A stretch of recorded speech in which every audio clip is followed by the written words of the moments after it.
Shalom jemaat Tuhan sekalian. Ya. Sekali lagi Shalom. Kita patut bersyukur hari ini karena kita sudah memasuki hari ketiga di tahun 2021. Sebagai rasa ucapan syukur kita, mari kita siapkan hati kita semua, pikiran kita untuk kita datang menyembah Tuhan.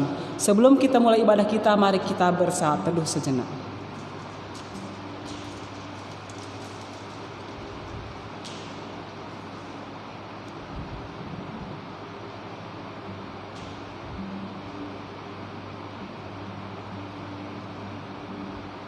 Amin. Ya. Saudaraku, kita memasuki hari ketiga pada pagi hari ini di tahun 2021. Hari ini kita mempersiapkan hati kita, pikiran kita lebih lagi untuk kita mensyukuri berkat Tuhan. Sebelum kita mengangkat pujian, kita bangkit berdiri semuanya, kita mengucapkan pengakuan Imam Rasuli. Kita sama-sama mengucapkan pengakuan Imam Rasuli. 1, 2, 3. Aku percaya kepada Allah Bapa Maha Kuasa, Khalik langit dan bumi, dan kepada Yesus Kristus anaknya yang tunggal Tuhan kita, yang dikandung daripada Roh Kudus, lahir dari anak darah Maria, yang menderita di bawah pemerintahan Pontius Pilatus, disalibkan, mati dan dikuburkan, turun ke dalam kerajaan maut, pada hari yang ketiga bangkit pula dari antara orang mati, naik ke surga, duduk di sebelah kanan Allah, Bapa yang Maha Kuasa, dan akan datang dari sana untuk menghakimi orang yang hidup dan yang mati. Aku percaya kepada Roh Kudus, gereja yang kudus dan am, persekutuan orang kudus, pengampunan dosa, kebangkitan tubuh, dan hidup yang kekal. Amin. Jemaat Tuhan dipersilakan duduk kembali. Saudaraku yang di ruangan ini maupun dimanapun berada, yang di rumah mungkin atau dimanapun berada, mari pagi ini kita siapkan hati kita untuk kita memuji Tuhan, kita menyembah Dia, kita bersyukur karena telah banyak yang Tuhan sudah perbuat buat kita. Mari saudaraku, kita angkat pujian ini yang mengatakan, banyak yang telah Kau perbuat Tuhan.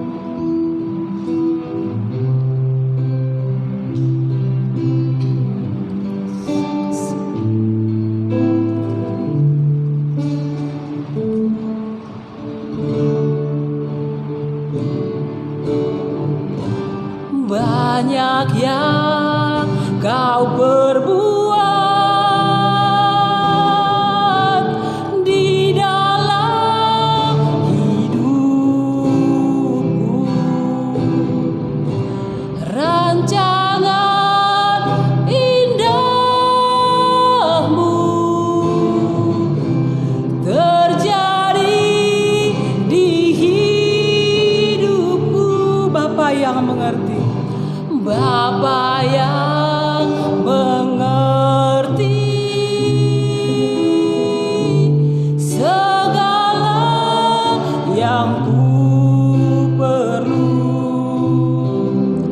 Kasih-Mu sempurna, nyata dalam hidupku. Ku bersyukur Bapa,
kami Tuhan.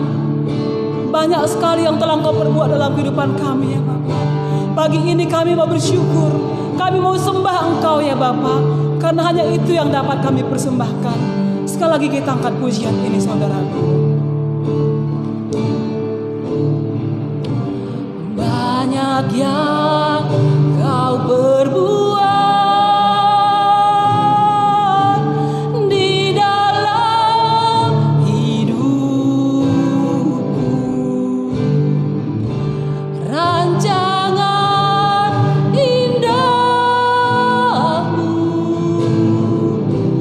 terjadi di hidupku. Engkau Bapa yang mengerti, Bapa yang mengerti segala yang ku perlu. Kasih-Mu sempurna nyata dalam hidupku. Ku bersyukur Bapa, ku bersyukur Tuhan,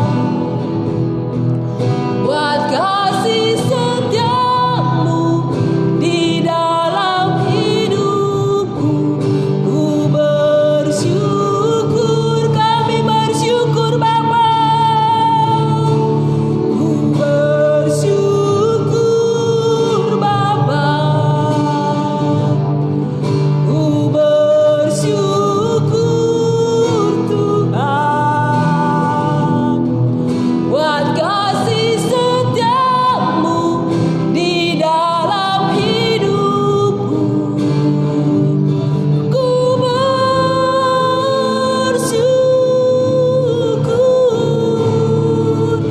Tuhan. Sekali lagi kita katakan, ku bersyukur Bapa. Ku bersyukur Bapa. Ku bersyukur Tuhan, buat kasih setiamu di dalam hidupku. Ku bersyukur, kami bersyukur Bapa. Ku bersyukur Bapa. Ku bersyukur Tuhan, buat kasih setiamu di dalam hidupku. Ku bersyukur, ku bersyukur,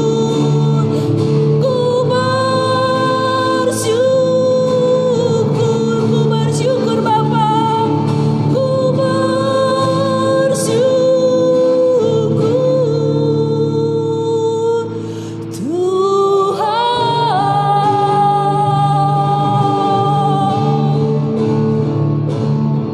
Kita berdoa, saudara. Bapa yang baik, Bapa yang sungguh mengasihi kami. Banyak yang telah Kau perbuat di dalam kehidupan kami ya Bapa. Kami tidak bisa menghitung Bapa semua yang telah Kau berikan kepada kami Bapa. Bapa yang baik, ajar kami terus Bapa untuk bersyukur untuk semua yang telah Kau berikan kepada kami Bapa. Ajar kami terus Bapa untuk lebih mengenal Engkau ya Bapa, agar kami terus bersyukur untuk semua yang telah Kau berikan kepada kami Bapa.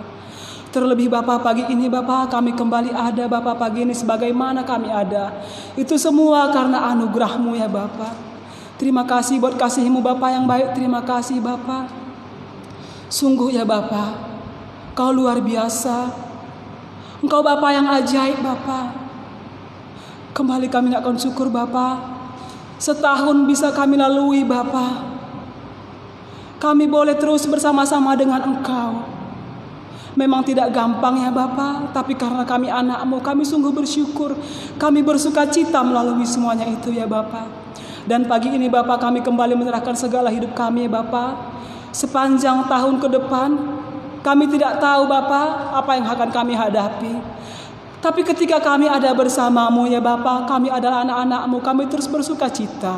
Kami selalu ada dalam genggaman tanganmu Bapa. Kami selalu ada dalam naungan sayapmu ya Bapa. Terima kasih Bapa yang baik. Pagi ini Bapa, kami mau menyerahkan ibadah kami ke dalam tanganmu Bapa. Layakkan kami Bapa untuk memuji, memuliakan namamu ya Bapa. Karena kami ini bukan siapa-siapa Bapa, tapi kami percaya kami adalah anak-anakmu ya Bapa.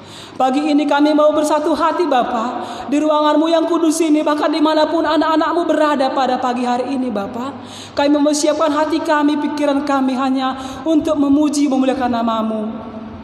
Karena kami tidak bisa memberikan apa-apa kepadamu, hanya itu yang bisa kami persembahkan Bapa. Pimpin ibadah kami ini Bapa. Beracaralah Engkau ya Bapa, dari awal, pertengahan hingga akhirnya. Kami serahkan semua kepadamu. Hanya di dalam nama Yesus Kristus kami sudah berdoa dan bersyukur. Haleluya. Amin. Ya. Puji nama Tuhan, semua kita bersuka cita pada pagi hari ini. Amin. Kita masih mau menyembah Tuhan. Kita mau katakan, kasih Allahku sungguh telah terbukti.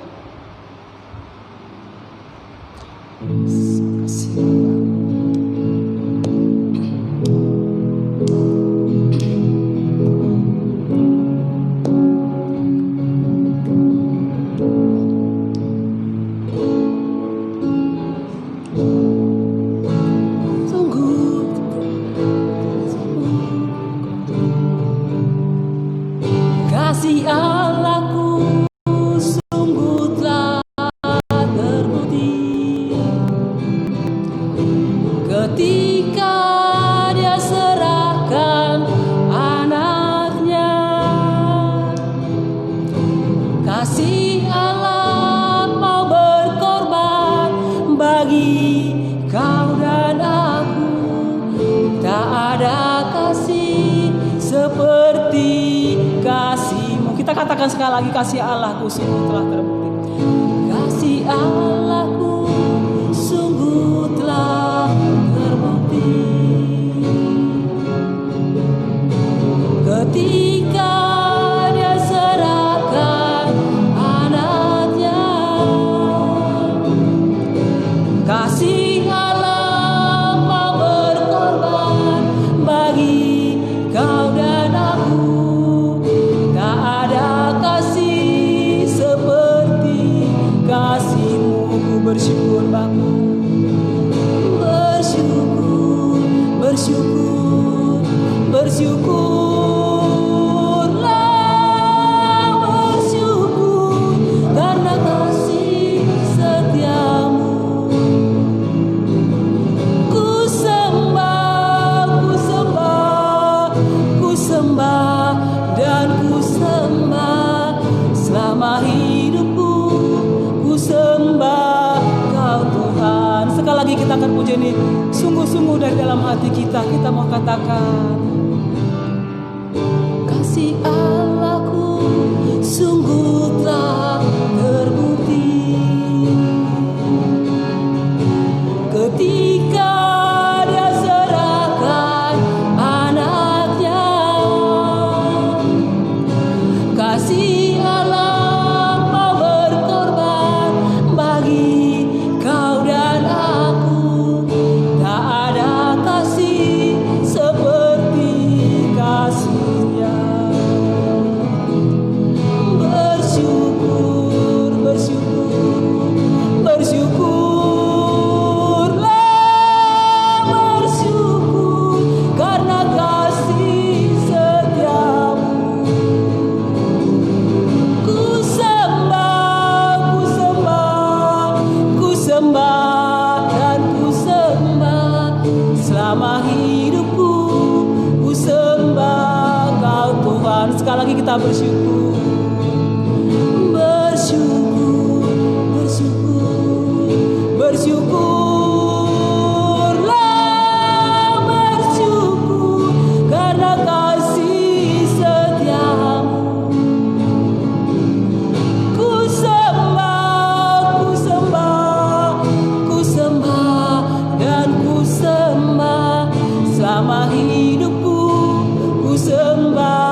nama Tuhan.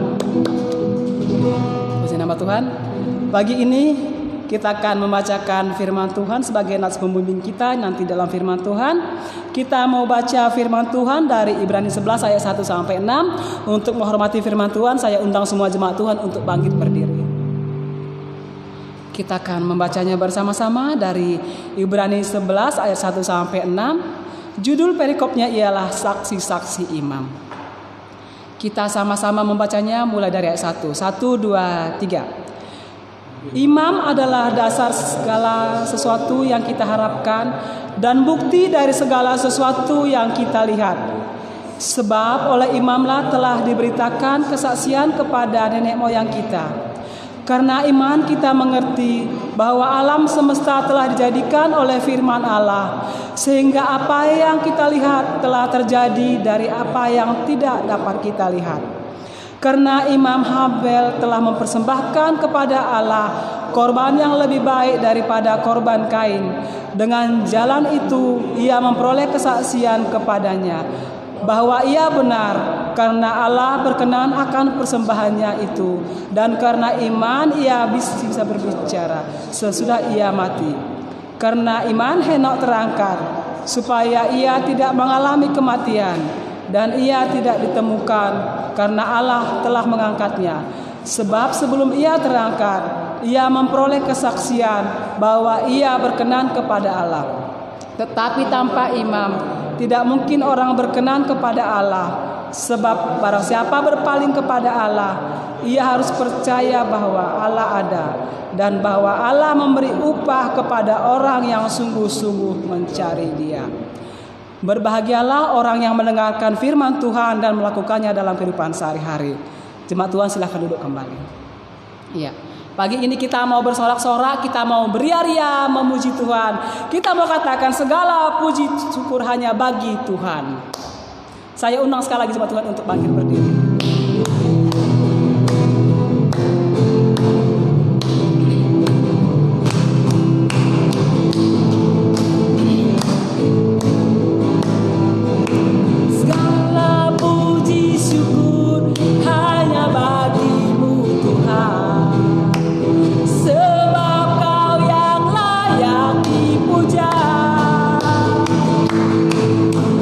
Kami mau bersorak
Pagi ini kita mau menyiapkan hati kita untuk kita mendengarkan kebenaran firman Tuhan.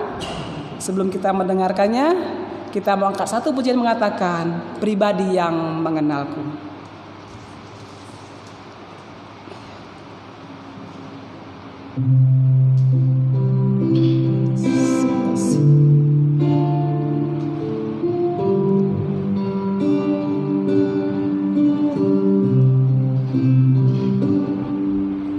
Seperti rusa yang haus, rindu aliran sungaimu.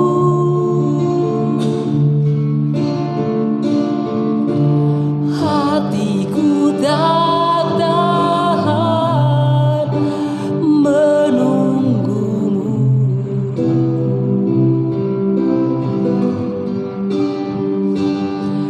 Bagai tanah gersang menanti datangnya hujan,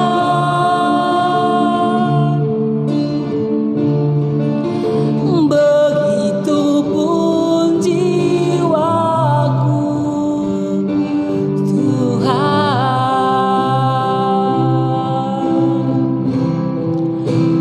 Hanya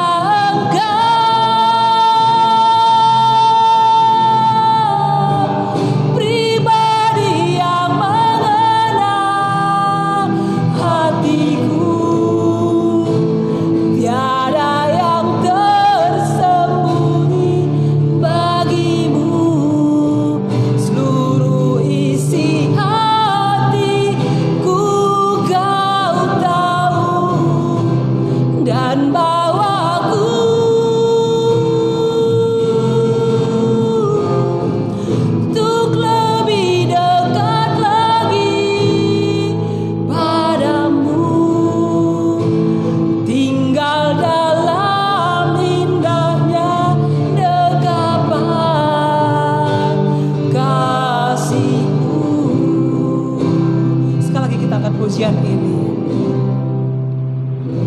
Seperti rusa yang haus, rindu aliran sungaimu.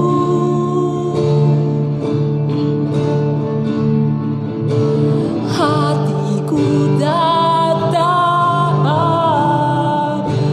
menunggumu.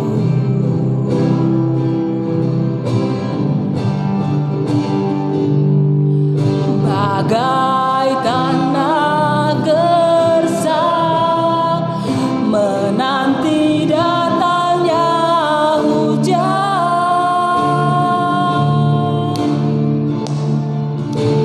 begitupun jiwaku, Tuhan.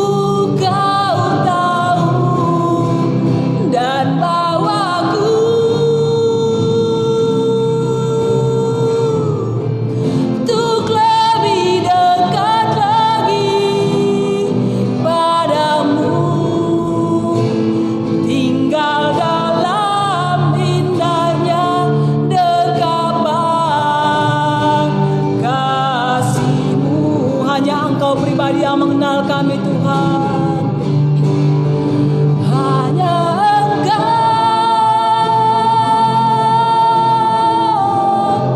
pribadi yang mengenal hatiku. Tiada yang tersembunyi bagimu. Seluruh isi hatiku Kau tahu dan bawaku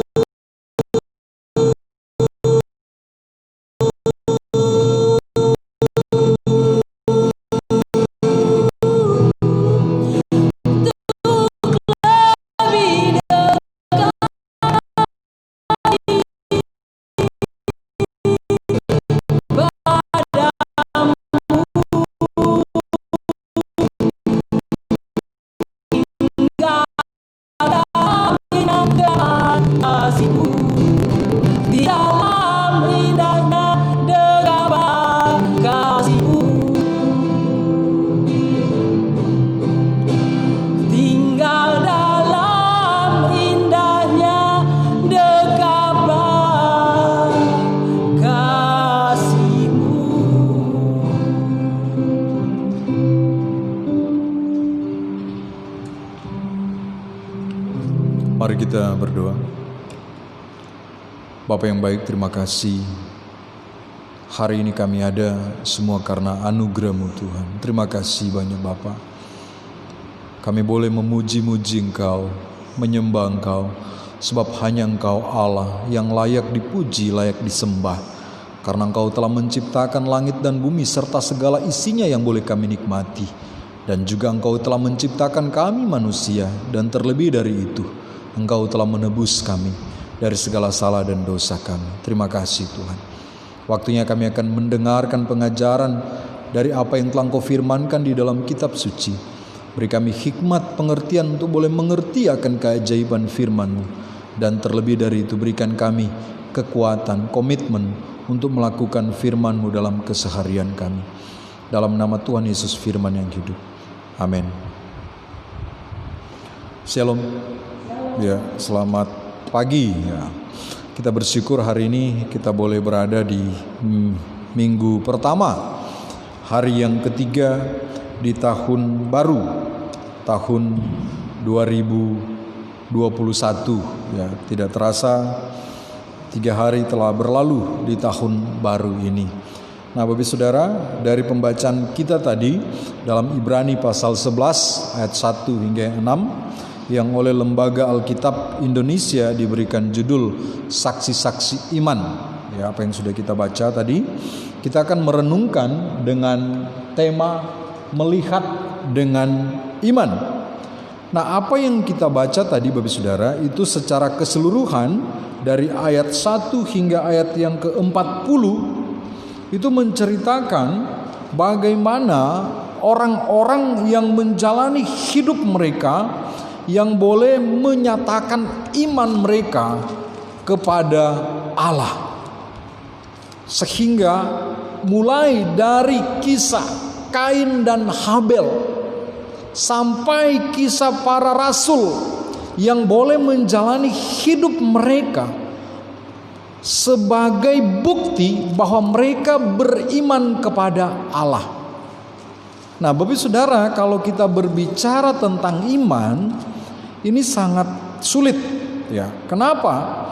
Karena iman itu sesuatu yang tidak bisa kita lihat. Makanya orang-orang sering salah mengerti ketika berbicara tentang iman. Iman itu apa? Nah, iman ini bukan suatu agama ya. Bukan suatu aliran kepercayaan, bukan. Ya. Sehingga kalau kita berbicara tentang iman Kristen, iman ini bukan hal yang relatif.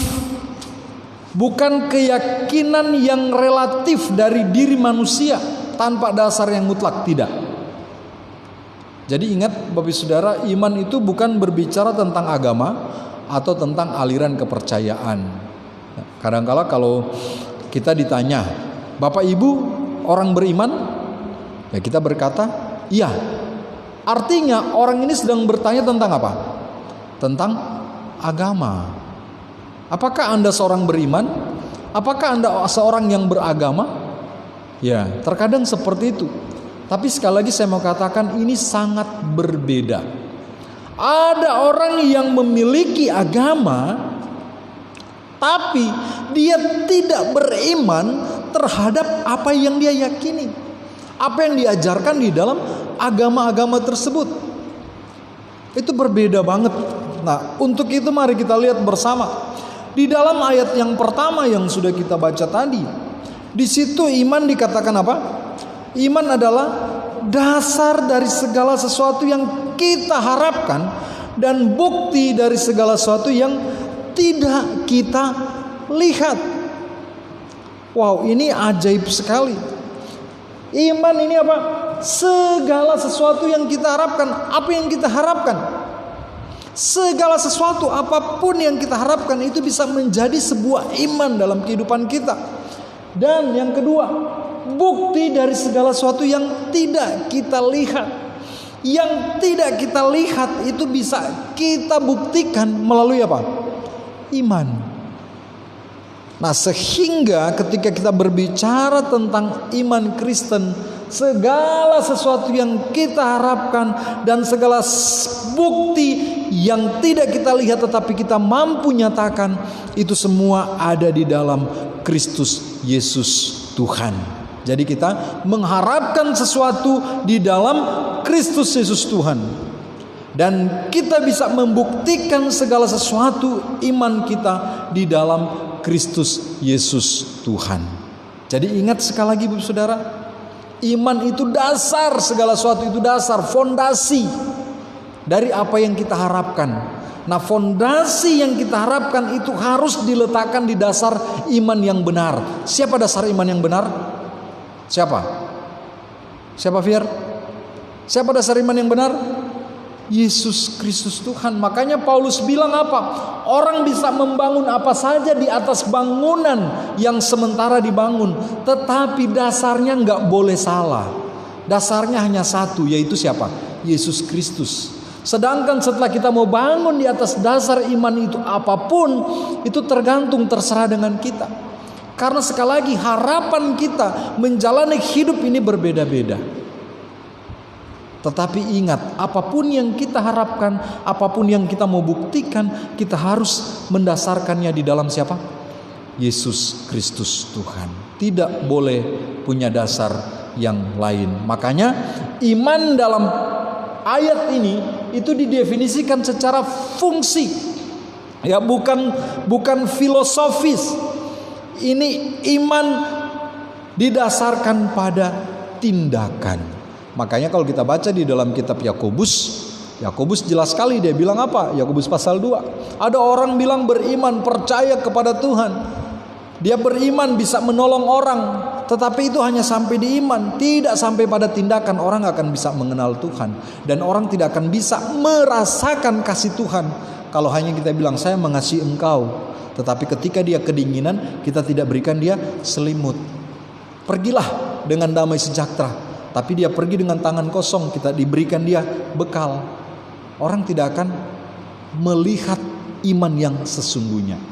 Nah, Bapak Saudara, iman sekali lagi sesuatu yang bukan filosofis, tetapi berbicara tentang fungsi. Bagaimana iman itu mengubah hidup kita, tindakan kita, sehingga apa yang kita percayai, apa yang kita harapkan, apa yang ingin kita nyatakan kepada orang walaupun kita tidak lihat, kita bisa lakukan berdasarkan apa?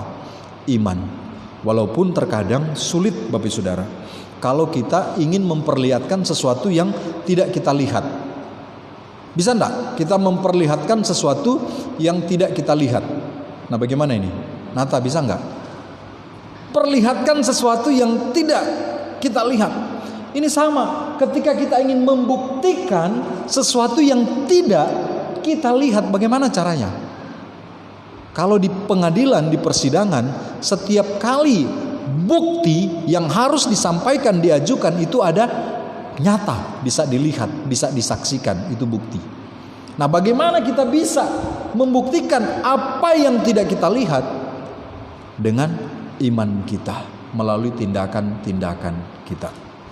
Nah, untuk itu mari kita lihat bagaimana iman itu bisa melihat realitas tentang Allah. Ayat yang ketiga, karena iman kita mengerti bahwa alam semesta telah dijadikan oleh firman Allah, sehingga apa yang kita lihat telah terjadi dari apa yang tidak dapat kita lihat. Itulah iman. Apa yang kita lihat sekarang di dalam iman kita kepada Allah dalam Kristus Yesus, itu semua terjadi dari apa yang tidak kita lihat. Nah, iman melihat dan bertindak dalam keberadaan Allah yang nyata dan hadir dalam kehidupan orang percaya. Jadi sekali lagi Saudara, iman itu bisa melihat realitas Allah, ya. Apa yang Allah lakukan. Seperti yang saya sampaikan beberapa waktu yang lalu, di antara kita ada enggak yang pernah melihat Allah? Pernah melihat Tuhan? Enggak pernah. Tapi kenapa sampai sekarang kita percaya Tuhan itu ada? Nah, Nata kebetulan ini baru ikut katekisasi dan selesai katanya ya. Oke, ya kan? Nyata. Nata percaya enggak Tuhan itu ada? Percaya? Tuhan itu ada. Di mana Tuhan itu? Ayo. Hah? Tuhan di mana? Tuhan di sorga, ya betul, Tuhan di sorga. Ya, tapi orang bilang Tuhan ada di mana-mana, betul ya? Artinya Tuhan ada di sini juga, betul ya? Ada di sini. Nah, Farli juga percaya Tuhan ada di sini. Tapi waktu saya tanya, Dek, waktu adek mandi, Tuhan ada di kamar mandi enggak? Dia bilang, enggak ada. Enggak ada. Sama ketika anak-anak remaja dulu waktu di Tarakan kami katekisasi, berbicara tentang Allah. Allah ada di mana-mana. Ya. Tapi satu katanya Allah enggak ada. Di mana? Di kamar mandi. Kenapa? Kita pikir, anak-anak pikir ini Allah enggak ada di kamar mandi. Kenapa? Karena kita malu. Betul kan? Soalnya kamar mandi itu tempat apa? Tempat orang mandi atau BAB. Di mana hal-hal yang bagi kita manusia itu tidak patut, itu memalukan. Tapi saya mau katakan, kalau kita berkata Allah ada di mana-mana, kita mau bilang dia ada di situ atau tidak ada di situ, tentang realitas Allah, dia pasti ada di mana dia berkenan ada. Bahkan kadang-kala ya kita berharap Allah tidak di sinilah. Ya betul ya. Tapi kalau dia mau berkata dia ada di situ, dia pasti ada di situ. Makanya adek, biar adek bilang Allah tidak mau masuk di kamar mandi, tapi kalau Allah berkenan ada di kamar mandi, dia pasti ada di sana. Ya. Tetapi ingat, bagian-bagian ini jangan kemudian ya kita sembarang ya. Karena Allah itu akan ada di tempat di mana dia berkenan ada. Ya. Oke. Jadi berbicara tentang realitas tentang Allah, realitas awetoser ya. Tokoh gereja dia berkata tentang ini, tentang realitas. Yang pertama, realitas itu adalah sesuatu yang keberadaannya terlepas dari semua yang dapat dipikirkan oleh gagasan atau pikiran manapun, dan yang akan tetap ada walaupun tidak ada pikiran atau gagasan yang mengakuinya. Jadi realitas itu sesuatu yang pasti kita akui atau tidak akui, namanya itu realitas, itu pasti ada. Itu tidak bergantung dari pengakuan manusia. Yang kedua, realitas adalah sesuatu yang nyata dalam dirinya sendiri. Jadi itu bisa dibuktikan. Dan realitas tidak bergantung pada para pengamat untuk mendapat keabsahannya.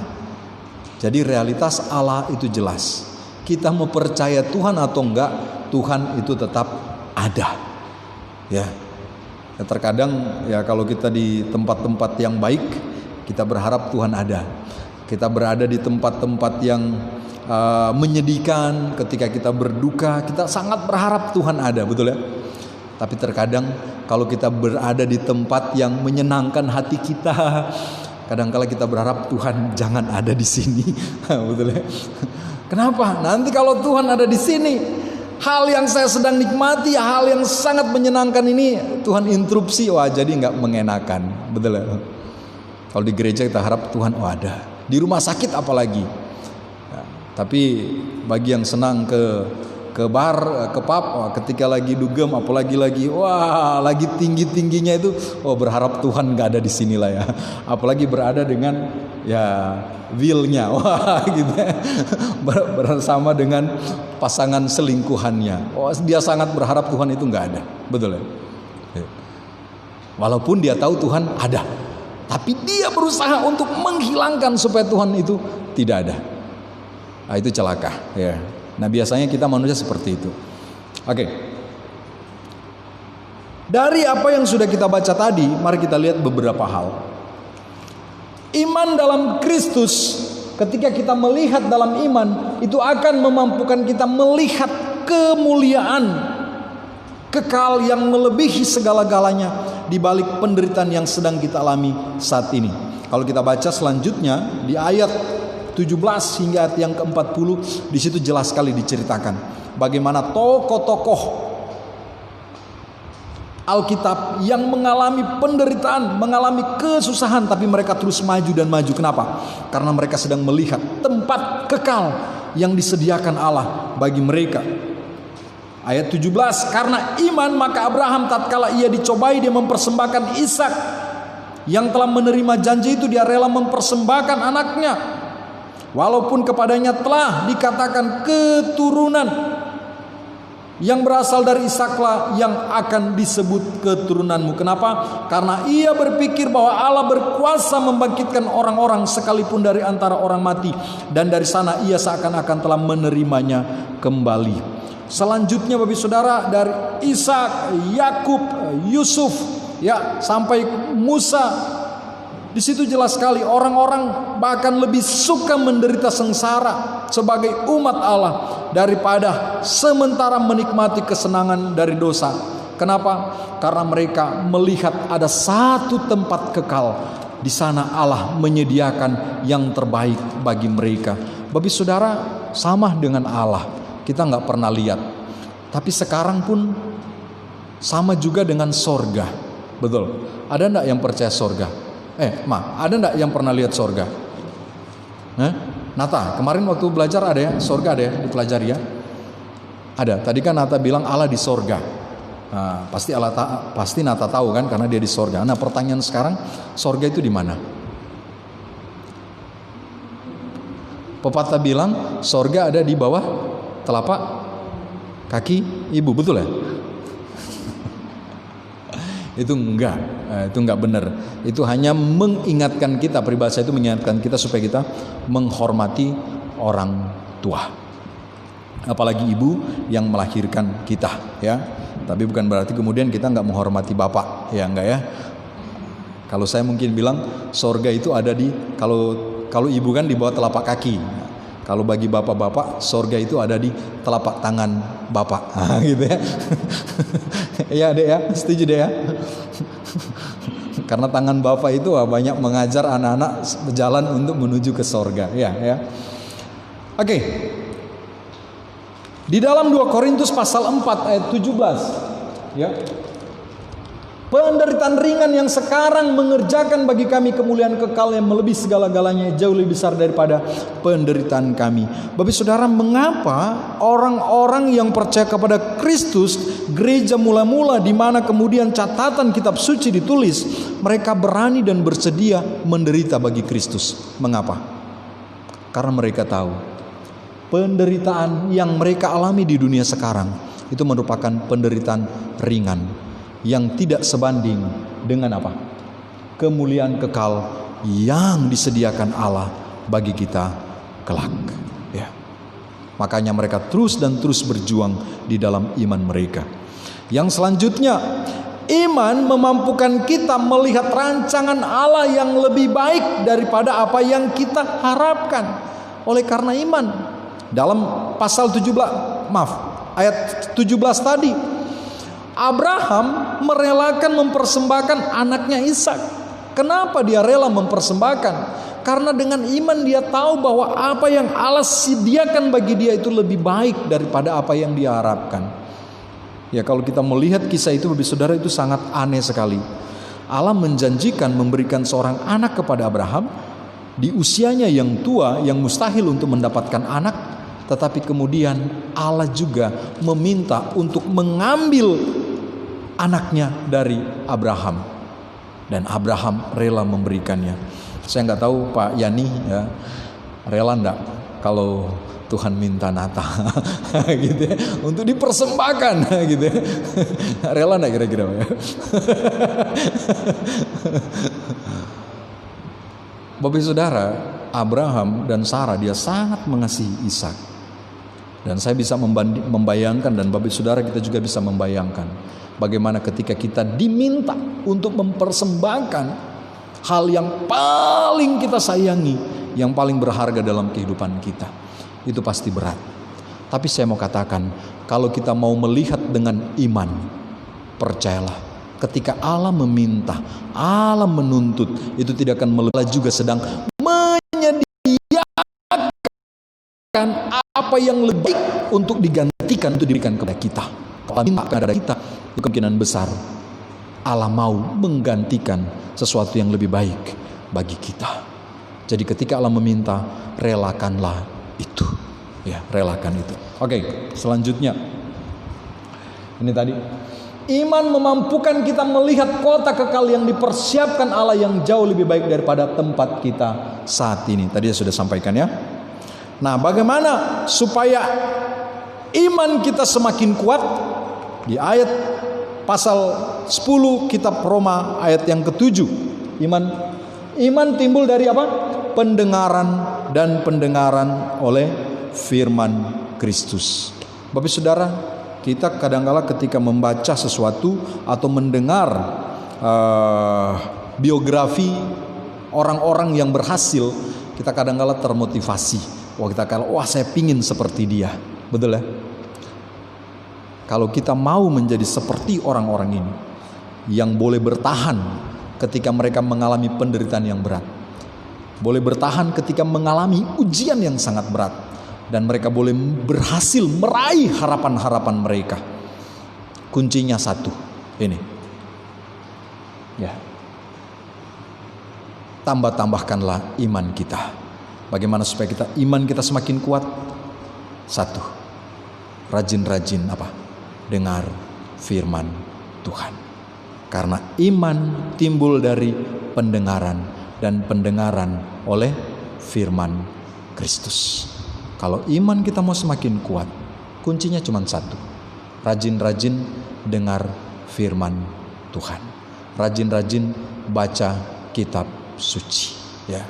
Saya tahu siapapun kita, di dalam profesi apapun kita, kalau kita mau semakin profesional, semakin mahir di dalam profesi yang sedang kita lakukan, yang perlu kita lakukan apa?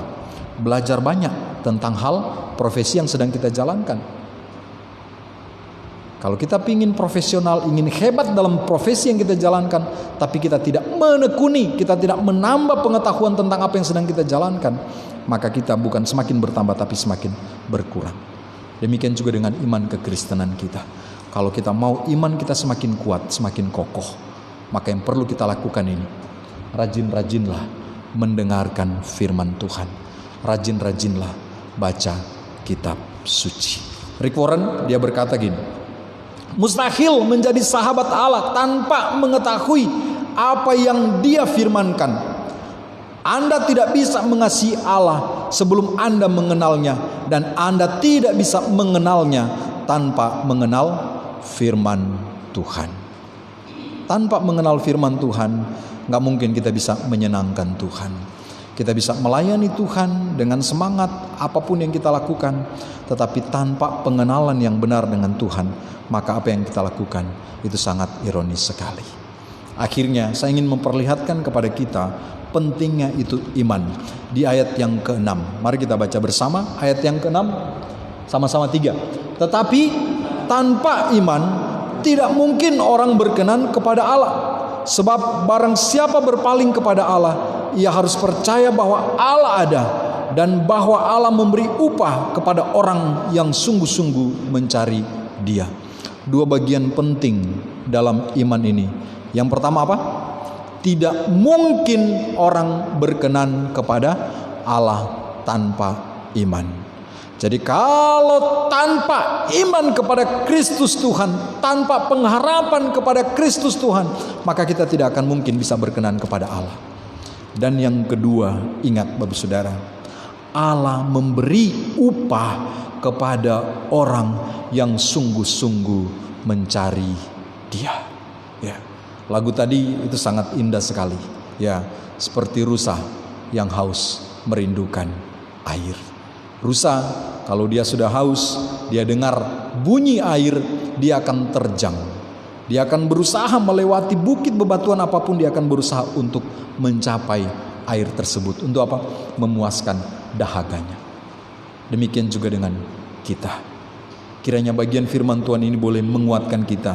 Tahun 2021 akan kita tapaki. Kita nggak tahu apa yang akan terjadi. Banyak orang yang pokok doanya adalah supaya corona ini segera pergi. Tapi sekali lagi saya mau katakan, kalau dia masih ada, apa yang kita lakukan? Apakah kita akan menyerah? Ya. Kita bisa terus berjuang dengan apa? Dengan melihat dengan iman. Percaya bahwa apa yang Allah sediakan di depan itu jauh lebih baik daripada apa yang kita harapkan. Terus berjuang dan berjuang menjalani hari-hari kehidupan kita. Kita berdoa. Bapa, kami berterima kasih di dalam anugerah Tuhan kami boleh membaca kitab suci dan merenungkan Terima kasih Tuhan, dalam segala keterbatasan kami bersyukur Roh Kudus ada bersama dengan kami, yang memampukan kami untuk mengerti akan keajaiban firman-Mu, dan terlebih daripada itu menyertai kami menjalani hari-hari kehidupan kami. Terima kasih Tuhan. Waktu ini kami akan mengikuti perjamuan kudus. Tuhan tolong kami supaya ketika kami menikmati roti dan anggur, kami boleh benar-benar menikmati kasih Tuhan dalam kehidupan kami, dan kami boleh hidup di dalamnya. Terima kasih. Di dalam nama Tuhan Yesus. Amin.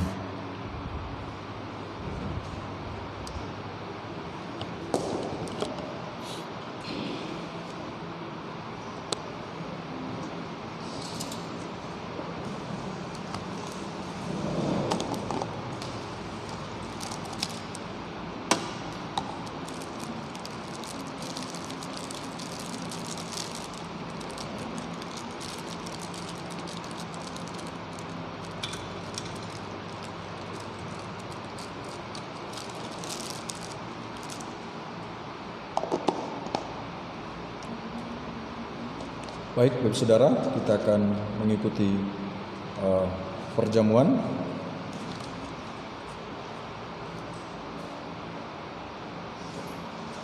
Tuhan Yesus telah memberikan dua ketetapan penting. Yang pertama, apabila seorang percaya dan menerima Yesus Kristus sebagai Tuhan dan Juru Selamat, maka dia dibaptiskan.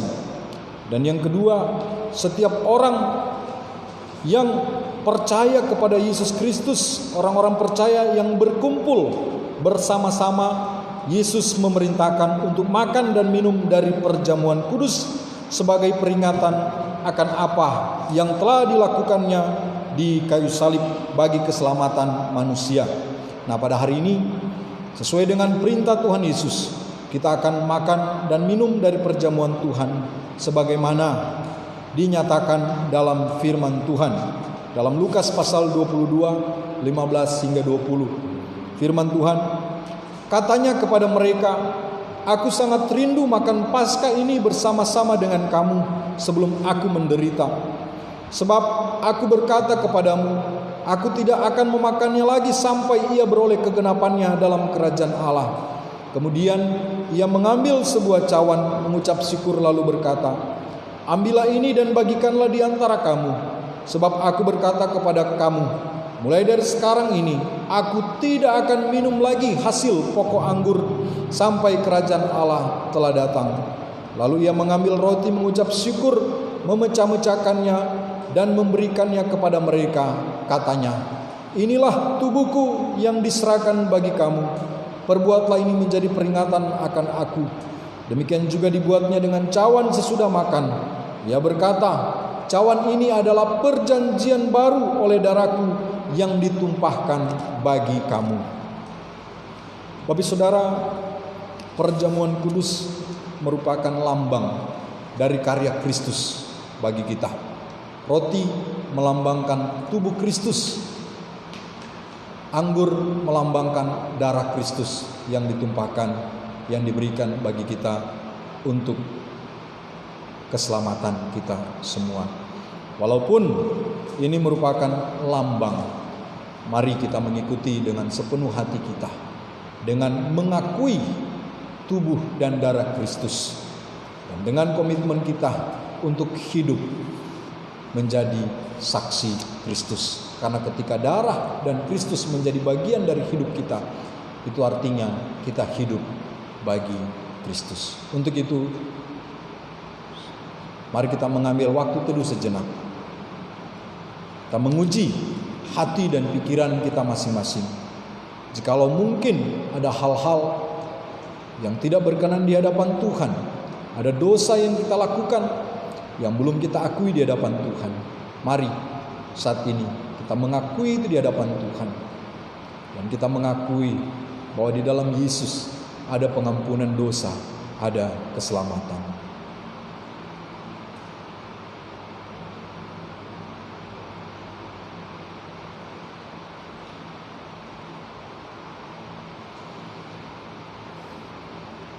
Bapa yang baik, benar, Hanya Engkau Allah yang benar, Allah yang kudus, Allah yang suci.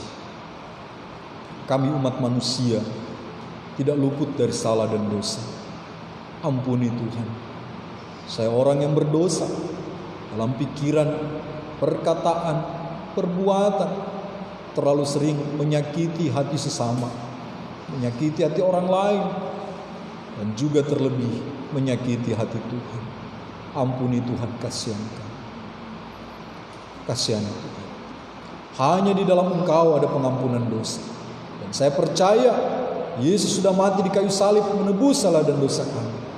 Dengan keberanian iman inilah Tuhan, kami mau bersama-sama menikmati roti dan anggur yang melambangkan tubuh dan darah Kristus yang telah diberikan bagi kami.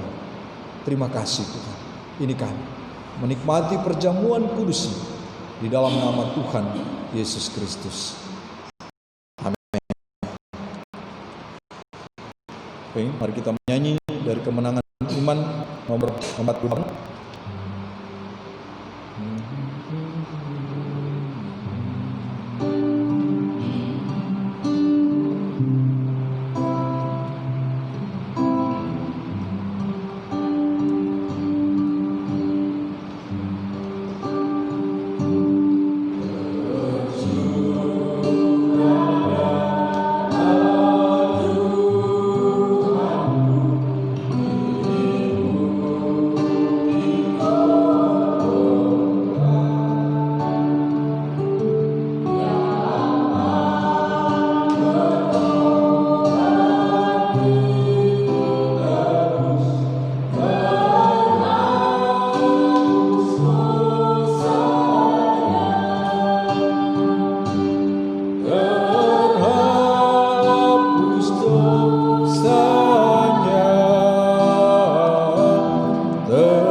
Kita mengangkat roti.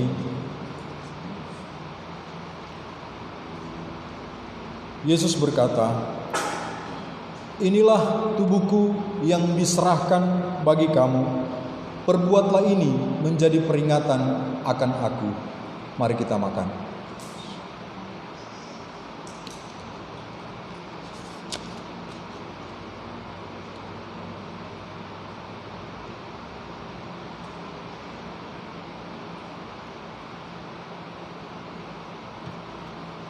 Mari kita mengangkat cawan.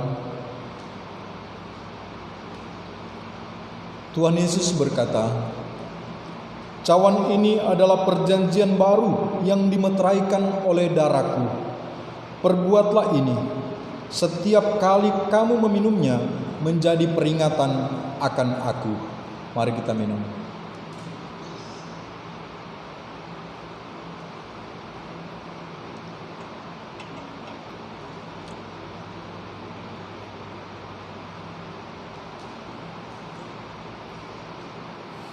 Kita berdoa. Bapa, terima kasih dalam anugerah-Mu kami ada. Dan hari ini kami boleh bersama-sama menikmati perjamuan kudus, makan roti dan minum anggur dari cawan perjamuan ini. Boleh mengingatkan kami bahwa Tuhan Yesus sudah mati di kayu salib.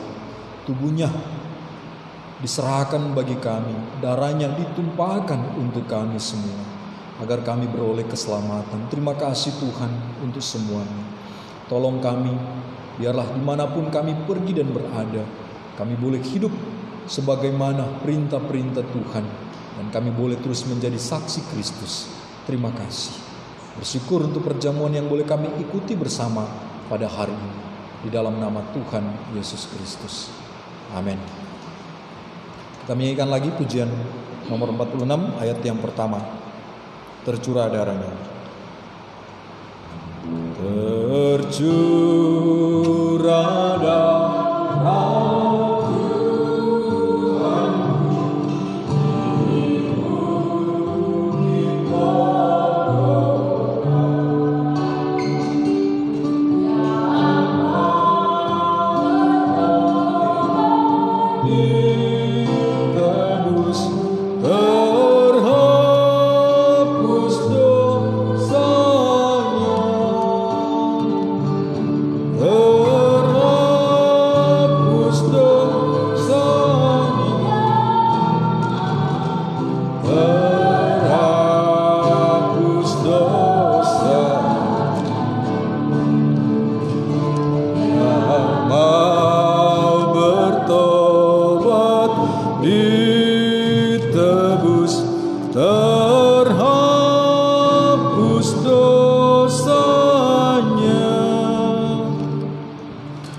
Baik, Ibu Saudara, kita akan menaikkan syafaat kita di hadapan Tuhan di dalam doa syafaat.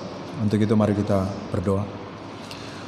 Bapa, terima kasih untuk pertolongan Tuhan dalam kehidupan kami. Hari demi hari kami percaya kami boleh lewati walaupun banyak tantangan, banyak cobaan. Kalau kami bisa lewati semua karena kemurahan Tuhan. Terima kasih banyak Bapa. Hamba berdoa bagi jemaat Tuhan yang boleh hadir bersama-sama kami di tempat ini. Tuhan memberkati mereka di dalam pergumulan hidup pribadi maupun keluarga.